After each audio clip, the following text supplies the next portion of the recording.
Okay, let's try number 2 here. I've got the candidate transcription here. The sentence is, the swan dive was far short of perfect. Let's hear how my dad said it while we look at that transcription, maybe, if we can. Oh, maybe I'll put it down here. Can we do this? Yeah. Okay, here we go. The swan dive was far short of perfect. The swan dive was far short of perfect. Yeah, so this is pretty good as well. We can compare it to what I had here. Nothing to say about the at the beginning. Also, this person, maybe I'll bring it back up here, is looking out for that nasalization in front of a nasal stop, so that's good. Yeah, and he really does emphasize swan here. You can see the big rise in F0 there that indicates that he's accenting that syllable. The swan. So I didn't transcribe that with length there, but I think it's appropriate to transcribe it as a long vowel for sure. The swan.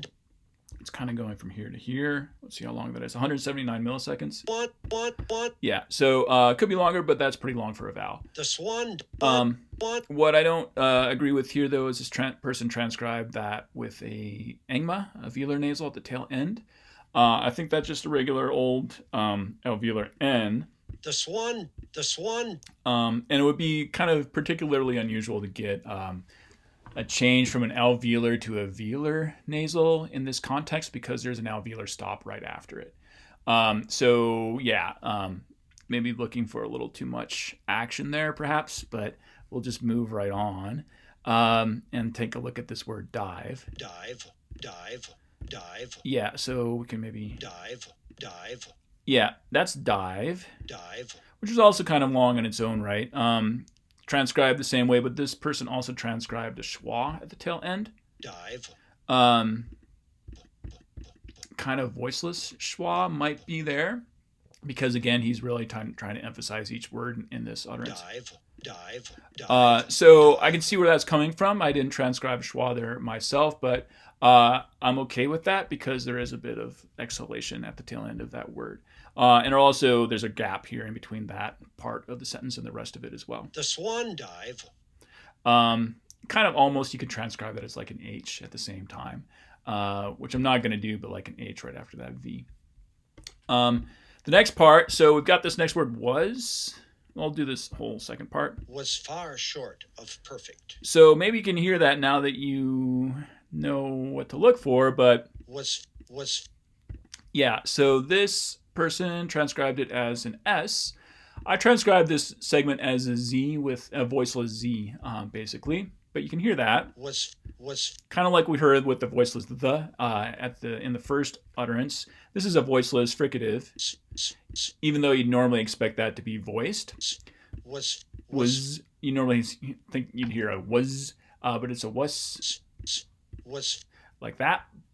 So it's appropriate to use this voiceless S symbol here too, and use this voiceless S symbol.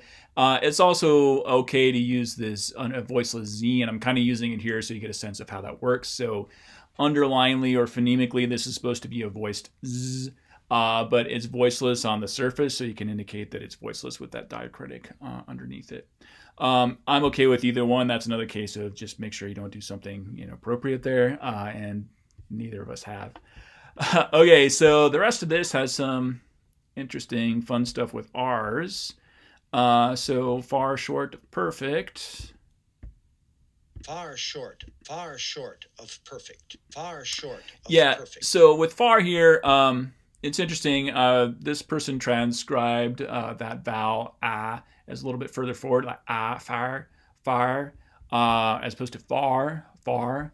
And I was a little surprised by that, but now that I listen to it more closely, I can kind of hear where that's coming from. Far. A little bit. So just this vowel by itself. To me, it sounds more back than front. Maybe I can turn this up a bit. R as opposed to ah.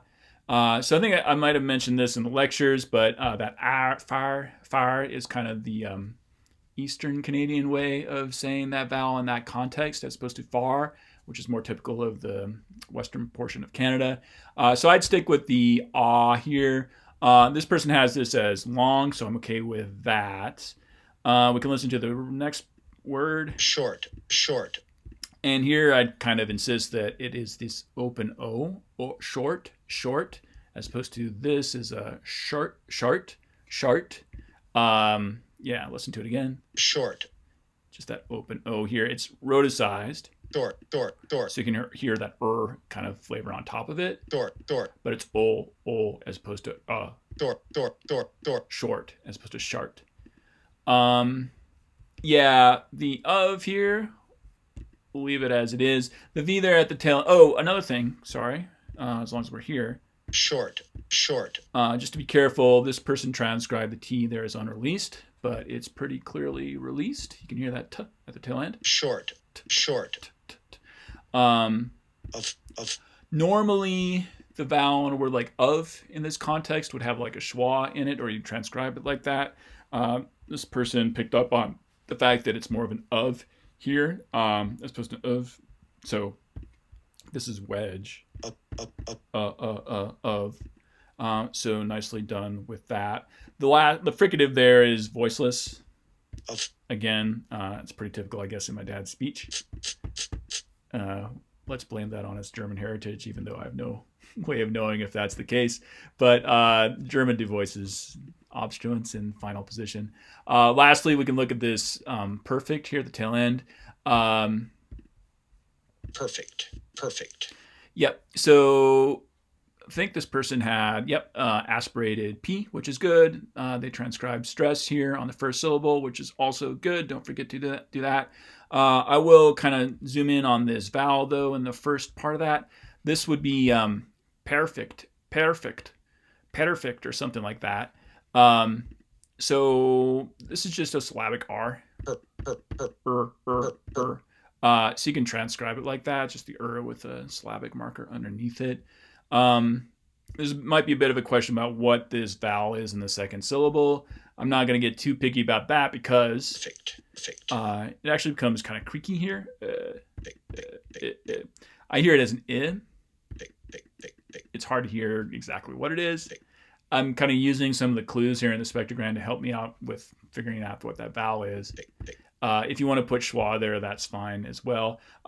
This person transcribed it as voiceless schwa. That's not quite right. It's creaky voice schwa. We haven't really talked about creaky voice, but it's that voice quality. And to transcribe that, you use this tilde notation underneath the vowel rather than the voiceless diacritic like this.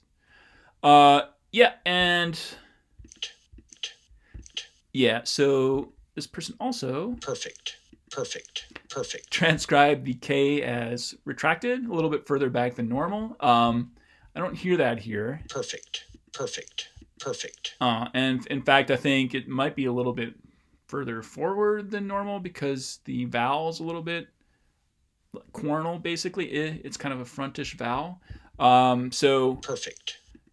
Yeah, it is a bit funny though. Oftentimes in a context like this with perfect, unless you're like articulating it really clearly, you might not even hear that K. Perfect.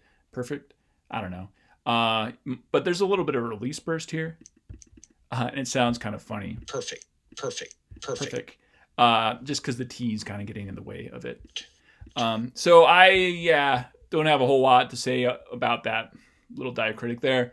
In general, unless it's really clear to you that you need to add like diacritic information like that, I'd say try to stay away from it. But at the same time, I was encouraging you to record as much detail as you can hear in these. So nice job of going to the extra level here, or the next level, taking the extra step. I can't even remember what my metaphor is supposed to be there, but good job of putting a lot of effort into this one.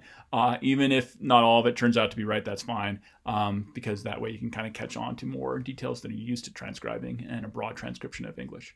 So I'm not going to say anything more about that. Good job, and we'll do number 3 here in a second.